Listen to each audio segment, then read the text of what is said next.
Sup everyone, I'm your female otaku, and apologies about my voice sounding a little odd. Just got over an illness and now I have allergies, so my nose is kind of stuffy and I sound kind of funny, but yeah, I'm here to review episode 8 of SukaSuka.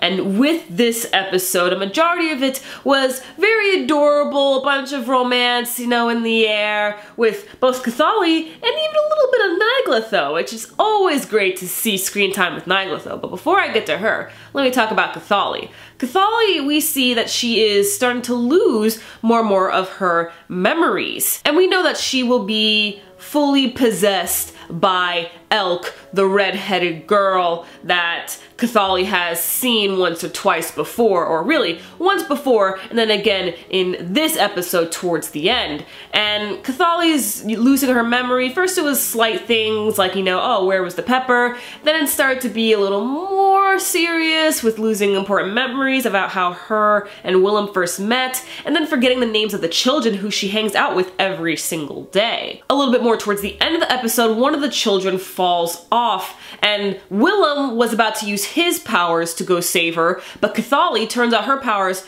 are much stronger than his, which makes sense, of course, and so she was able to reach the child faster than Willem. However, Willem was not okay with this because Cathali is no longer a leprechaun, so using her powers will weaken her, and soon she'll be just as weak as Willem.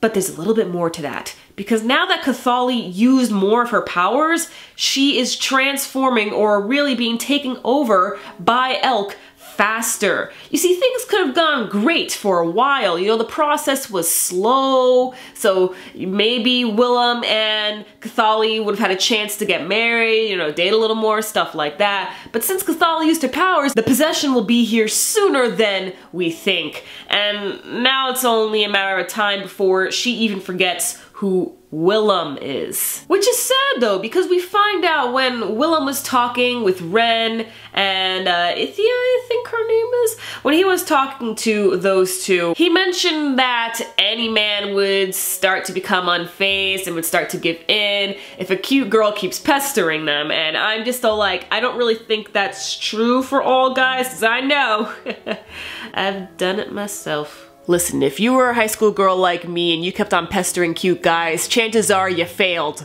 Because I failed about 5 times. Basically, Willem's saying that he's slowly but surely falling for Cathali. And that's very, very cute, but also very, very disheartening since you know this isn't gonna end well.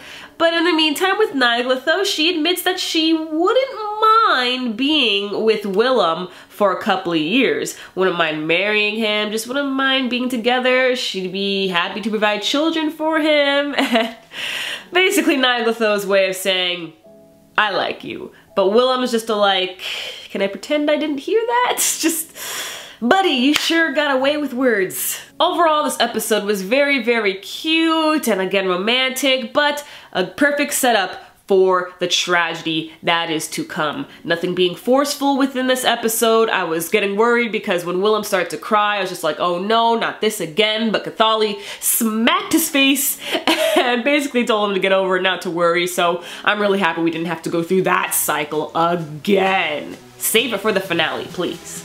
So that's all for this review. So let me know your thoughts on this episode. I'm your female otaku. Sayonara.